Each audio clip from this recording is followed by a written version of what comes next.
রাজনৈতিক অস্থিরতা বাংলাদেশ থেকে ক্রয়াদেশ স্থানান্তর করেনি বেশিরভাগ আন্তর্জাতিক ক্রেতা। কোনো ব্র্যান্ড বা কোম্পানি জরিমানাও করেনি কারখানা মালিকদের। মার্কিন গবেষণা প্রতিষ্ঠান business and human rights research সেন্টারের প্রতিবেদনে এসব তথ্য উঠে এসেছে। তবে তৈরি পোশাক মালিকদের সংগঠন বলছে, সেপ্টেম্বরের অস্থিরতায় আগামী ৩ মাসের কিছু ক্রয়াদেশ স্থানান্তর করেছে ক্রেতারা। বৈষম্য বিরোধী ছাত্র আন্দোলনে সরকার পতনের পর তৈরি পোশাক খাতে অস্থিরতা তৈরি হয়। বেশ কিছু প্রতিবন্ধকতার মুখে পড়ে এ খাত। আশঙ্কা দেখা দেয় বাংলাদেশ থেকে ক্রয়াদেশ অন্য দেশে সরে যাওয়ার। তবে মার্কিন গবেষণা প্রতিষ্ঠান business and human rights research সেন্টারের সেপ্টেম্বর মাসের প্রতিবেদনে খুব একটা ক্রয়াদেশ স্থানান্তরের তথ্য মেলেনি। ক্রেতা ও কোম্পানির সঙ্গে কথা বলে প্রতিবেদনটি প্রকাশ করা হয়েছে। এসব ক্রেতা ও কোম্পানির মধ্যে ক্রয়াদেশ স্থানান্তরের কোনো সিদ্ধান্ত নেয়নি 12টি কোম্পানি। ওই সময়ে কোনো ব্র্যান্ড বা কোম্পানি জরিমানাও করেনি কারখানার মালিকদের। তবে স্থানান্তর সংক্রান্ত কোনো তথ্য দেয়নি একটি কোম্পানি। আর 7টি ব্র্যান্ড এই গবেষণা প্রতিষ্ঠানের কোনো প্রশ্নের উত্তর দেয়নি। বিজিএমইএ জানিয়েছে, আন্দোলনের সময় কোনো আদেশ বাতিল, স্থানান্তর হয়নি বা জরিমানাও করা হয়নি। তবে সেপ্টেম্বরের অস্থিরতায় যে জটিলতা তৈরি হয়, তাতে কিছু ক্রেতা ক্রয়াদেশ স্থানান্তর করেছে।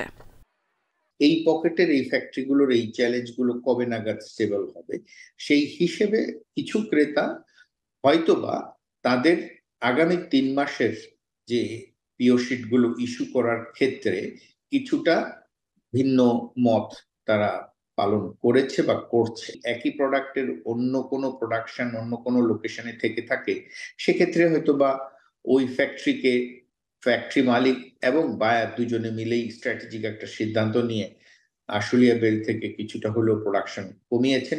অস্থিতিশীল পরিস্থিতির কারণে হওয়া ক্ষতি পোষাতে সরকারের কাছে 1 বছরের জন্য সহজ শর্তে ঋণ চেয়েছে তৈরি পোশাক মালিকদের সংগঠন বিজিএমইএ। সরকারের পক্ষ থেকেও দেয়া হয়েছে সহায়তার আশ্বাস। ইফাতারা, ইন্ডিপেন্ডেন্ট নিউজ।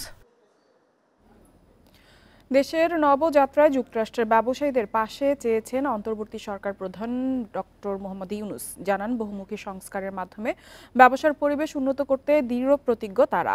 স্থানীয় সময় বৃহস্পতিবার নিউ ইয়র্কের একটি হোটেলে এ সভায় যোগ দিয়ে ডক্টর ইউনূস বলেন, যুক্তরাষ্ট্রে তিনি ব্যবসায়ীদের কথা শুনতে গেছেন। বিনিয়োগের পরিবেশ কিভাবে আরও উন্নত করা যায় জানতে চান সে বিষয়ে। বাংলাদেশ শুধু 17 কোটি মানুষের বাজার নয় উল্লেখ করে তিনি জানান, বিশ্বের শীর্ষ 10টি ভোক্তা বাজারের এটি দ্রুত বিকশিত হচ্ছে। এছাড়া কৌশলগতভাবে দক্ষিণ ও দক্ষিণ পূর্ব এশিয়া এবং চীনের 300 কোটি মানুষের বাজার ধরার সম্ভাবনাময় সুযোগও রয়েছে।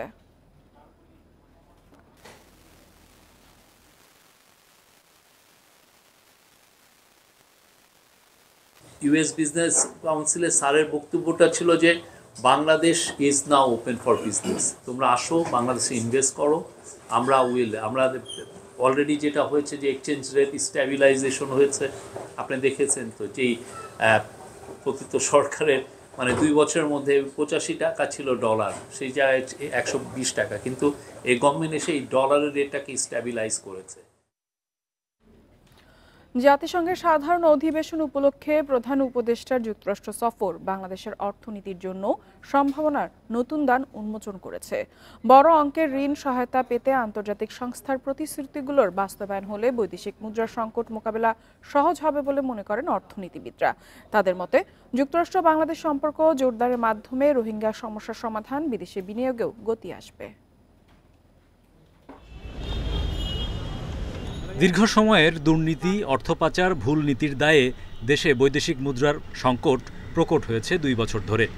সবশেষ তথ্য মতে 17 সেপ্টেম্বর রিজার্ভ $20.3 বিলিয়ন দাঁড়ায়। আইএমএফের BPM-6 স্ট্যান্ডার্ডে যা $20 বিলিয়ন নিচে। এ অর্থে দেশের 3 মাসের আমদানি ব্যয় নিষ্পত্তি চ্যালেঞ্জিং। সেই সঙ্গে বিদ্যুৎ জ্বালানি আমদানিতে বকেয়া ছাড়িয়েছে $2 বিলিয়ন। এমন পরিস্থিতিতে সরকার এডিবি থেকে প্রায় $2 বিলিয়ন, আইএমএফ থেকে $3 বিলিয়ন ঋণ পেতে চায়। অন্তর্বর্তী সরকার প্রধানের এবারের সফরে বিশ্বব্যাংক থেকে $3.5 বিলিয়ন ঋণ, যুক্তরাষ্ট্র থেকে $20 কোটি সহায়তার প্রতিশ্রুতি পাওয়া গেছে। ওয়ার্ল্ড ব্যাংক প্রেসিডেন্টের মিটিং থেকে যে $3.2 বিলিয়ন কথা আসলো, আইএমএফ ম্যানেজিং ডিরেক্টরের সাথে মিটিংয়ে যে $3 বিলিয়ন রিকোয়েস্ট বাংলাদেশ করেছে, সেটার ব্যাপারে একটা আর্লি পজিটিভ ইন্ডিকেশন এসছে। এগুলো আমার মনে হয় যদি সবগুলোই একটা ম্যাচুরিটির দিকে যায়, this will be extremely helpful. এদিকে মার্কিন প্রেসিডেন্টের সঙ্গে ডক্টর ইউনূসের বৈঠক দুদেশের সম্পর্ক জোরদারের স্পষ্ট বার্তা দিয়েছে বলে মনে করেন অর্থনীতিবিদরা। এতে দেশটিতে শুল্কমুক্ত বাজার সুবিধা পাওয়া, বৈশ্বিক বিনিয়োগ আকর্ষণে সুফল মিলতে পারে বলে মত তাদের। শুল্কমুক্ত বাজারের বিষয় রয়েছে, এখানে আমাদের মার্কিন যুক্তরাষ্ট্রের বিভিন্ন সহযোগিতার বিষয় রয়েছে, আর্থিকভাবেও তারা বিভিন্ন ঋণ এবং যে গ্র্যান্ট আছেন এটা দেন, সেই ব্যাপারে আলোচনা এসছে। এবং সার্বিকভাবে আমি মনে করি যে এটা যেহেতু মার্কিন যুক্তরাষ্ট্র খুবই গুরুত্বপূর্ণ বৈশ্বিক নেতা, তাদের সাথে সম্পর্ক এটা গুরুত্বপূর্ণ হবে। ফলে সেই দিক থেকেও আমার মনে হয় যে অর্থনৈতিক একটা নতুন দ্বার উন্মোচন হবে। বৈদেশিক মুদ্রার যোগান বাড়াতে বিদেশি ঋণ নির্ভর প্রকল্প বাস্তবায়নেও বাড়তি গুরুত্ব দিচ্ছে অন্তর্বর্তী সরকার। Hari Saha, independent news, Dhaka. 2 সপ্তাহ পার হলেও এখনও বাজারে কার্যকর হয়নি সরকার নির্ধারিত ডিম ও মুরগির দাম, বরং ডিমের ডজনে বাড়তি গুনতে হচ্ছে 18 টাকা পর্যন্ত। এছাড়া বৃষ্টির অজুহাতে বেড়েছে কাঁচামরিচের দামও। ইলিশের সরবরাহ ভালো হলেও বিক্রি হচ্ছে চড়া দামে। রাজধানী বাজারে ছুটির দিনে ক্রেতা সমাগম যেমন বেশি, তেমনি বিক্রেতাদের বাড়তি মুনাফা করার প্রবণতাও বেশি, যদিও পণ্যের সরবরাহে কোনো সংকট নেই। গেল 15 সেপ্টেম্বর ফার্মের মুরগির ডিমের ডজন 142 টাকা ও ব্রয়লার মুরগির দাম 180 টাকা নির্ধারণ করে দেয় সরকার। তবে তা এখনও রয়েছে কাগজে কলমে। বাজারে প্রতি ডজন ফার্মের মুরগির ডিম মিলছে 160 টাকায়, ব্রয়লার মুরগির কেজি 180 থেকে 190 টাকা, সোনালী মুরগি বিক্রি হচ্ছে 260 থেকে 270 টাকায়। বিক্রেতাদের দাবি আড়ত থেকে বেশি দামে কিনতে হচ্ছে বলে কমে বিক্রি সম্ভব নয়। 156 টাকা কিনা পড়তেছে বা খরচা লই 160 টাকা আমাদের কিনা পড়তেছে, বাজারটা নিতেও তো একটা খরচা আছে। এক্ষেত্রে দেখা গেছে আমরা 160 টাকার বেশি আমরা বিক্রি করতে পারতেছি না, কিন্তু অথচ বাজারের সাথে আর সরকারদের দাম নির্ধারণ এর সাথে কোনো মিল নেই। আড়ত থেকে ওই দামে পাইতেছি না, ওই দামে পাইলে তো আমরা অবশ্যই বিক্রি করার কথা, কিন্তু ওই দাম পাইতে তার থেকে আর বাড়তি দামে এখন মাল কিনতে হয়। ইলিশের সরবরাহে ক্রেতাদের আগ্রহ বাড়লেও এখনও চড়া দাম। প্রতি কেজি ইলিশ বিক্রি হচ্ছে অন্তত 1700 টাকায়। নাগালে না থাকায় অনেককে ফিরতে হচ্ছে খালি হাতে।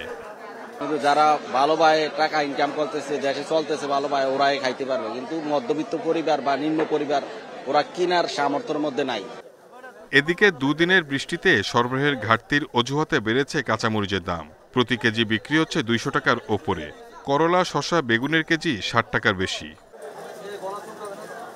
Shahid Ahmed, independent news, Dhaka. পর্যটন খাতের উন্নয়নে মহাপরিকল্পনা ঝুলে আছে 5 বছর, আর প্রায় 10 বছরে কোনো বৈঠকই হয়নি জাতীয় পর্যটন কাউন্সিলের। ফলে অপার সম্ভাবনাময় এই শিল্পে দৃশ্যত কোনো অগ্রগতি নেই। এ অবস্থায় পর্যটন শিল্পকে সমৃদ্ধ করতে বিশেষ পদক্ষেপ নেওয়ার তাগিদ সংশ্লিষ্টদের। পর্যটন অর্থনীতিতে দক্ষিণ এশিয়ার দেশগুলো ভালো অবস্থানে থাকলেও সম্ভাবনাময় এই খাতকে পুরোপুরি কাজে লাগাতে পারছে না বাংলাদেশ। পর্যটনে সারা বিশ্বে বাংলাদেশের অবস্থান এখনও 109তম। সরকারি নানা আশ্বাসও মিলছে না তেমন সুফল। দেশের পর্যটন খাতে সর্বোচ্চ নীতি নির্ধারণী প্ল্যাটফর্ম জাতীয় পর্যটন কাউন্সিল এনটিসি, কিন্তু সবশেষ 2015 সালের পর এনটিসির আর কোনো বৈঠকই হয়নি। ফলে 2019 সালে পর্যটন মহাপরিকল্পনা প্রণয়ন শুরু হলেও এখনও তা হয়নি অনুমোদন। এ মহাপরিকল্পনায় 2041 সাল নাগাদ বিদেশি পর্যটকদের উল্লেখযোগ্য মাত্রায় বৃদ্ধি ও দেশীয় কর্মসংস্থান তৈরির লক্ষ্যমাত্রা নেওয়া হয়েছে। পর্যটন খাত সংশ্লিষ্টদের মতে মহাপরিকল্পনা বাস্তবায়নে যত দেরি হবে এ শিল্পে অব্যবস্থাপনাও তত বাড়বে। টেকসই উন্নয়নে সরকারের পাশাপাশি বেসরকারি উদ্যোগেও বিকাশ ঘটাতে হবে। বাংলাদেশকে যদি আপনি পজিশনিং মার্কেটিং করতে চান, বাংলাদেশকে যদি আপনি ব্র্যান্ডিংটাকে সুউচ্চ পর্যায়ে পৌঁছে নিতে চান, তাহলে সরকারকে ইনিশিয়েটিভ নিতে হবে এবং সরকারকে উচিত হবে পর্যটন সংশ্লিষ্ট সকলকে প্রায়োরিটি বেসিসে সুযোগ সুবিধা বৃদ্ধি করে দেওয়া। দেরি হলো মহাপরিকল্পনা এনটিসিতে অনুমোদন হলে সুফল মিলবে বলে আশা ট্যুরিজম বোর্ড প্রধানের।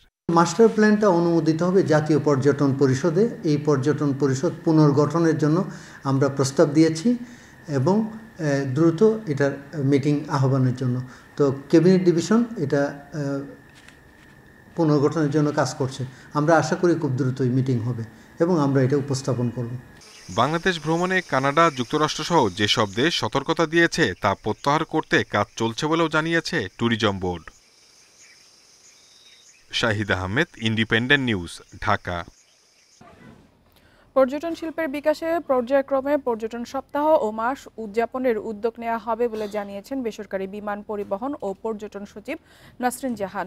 শুক্রবার বিশ্ব পর্যটন দিবস উপলক্ষে রাজধানীর আগারগাঁওয়ে র্যালি শেষে তিনি এ কথা বলেন। এ সময় তিনি আরও বলেন, পর্যটন শিল্প বিকাশের সব সম্ভাবনা এদেশে বিরাজমান। এ সম্ভাবনাকে কাজে লাগিয়ে বাংলাদেশকে একটি আকর্ষণীয় গন্তব্যে পরিণত করতে আরও নতুন উদ্যোগ নেওয়া হবে। এ শিল্পের টেকসই উন্নয়নে দেশের জনসাধারণকে সম্পৃক্ত করতে জোর দেওয়া হচ্ছে। দেশের মোট জিডিপির 3.02% এই শিল্প থেকে আসে বলেও উল্লেখ করেন তিনি। পর্যটন শিল্পের বিকাশে সরকারের পাশাপাশি বেসরকারি উদ্যোক্তাদের এগিয়ে আসার আহ্বানও জানান পর্যটন সচিব। আমাদের চেষ্টা হচ্ছে পর্যটন শান্তি সোপান এবং ট্যুরিজম ইন পিস, এই স্লোগান নিয়ে, এই প্রতিপাদ্য নিয়ে আমাদের এবারের বিশ্ব পর্যটন দিবস আমরা উদযাপন করছি। বিশ্বের শীর্ষস্থানীয় express service provider DHL express বাংলাদেশে পণ্য পরিবহনের বার্ষিক ভাড়া সমন্বয়ের ঘোষণা দিয়েছে। এবার জার্মান প্রতিষ্ঠানটি ভাড়া বাড়িয়েছে 4.9%। ক্রমবর্ধমান পরিচালন ব্যয় সমন্বয়ের জন্য ডিএইচএল এই সিদ্ধান্ত নিয়েছে। আগামী 1 জানুয়ারি থেকে ভাড়ার নতুন হার কার্যকর হবে। বৃহস্পতিবার এক সংবাদ বিজ্ঞপ্তিতে এ তথ্য জানানো হয়েছে। এতে তারা জানায়, মার্কিন ডলারের বিপরীতে দেশীয় টাকার দাম কমে যাওয়া ও মূল্যস্ফীতি সহ বিভিন্ন কারণে ক্রমাগত খরচ বেড়ে যাওয়ার প্রেক্ষিতে তারা পণ্য পরিবহনের ভাড়া বাড়িয়েছে। বিশ্বব্যাপী 220টি দেশ ও অঞ্চলের বাজার পরিস্থিতির ওপর নির্ভর করে ডিএইচএল বার্ষিক খরচ সামঞ্জস্য করে থাকে বলেও উল্লেখ করা হয়েছে। আর এই ছিল অর্থনীতি স্বাধীনের আজকের আয়োজনে। আমন্ত্রণ আমাদের পরবর্তী সংবাদে।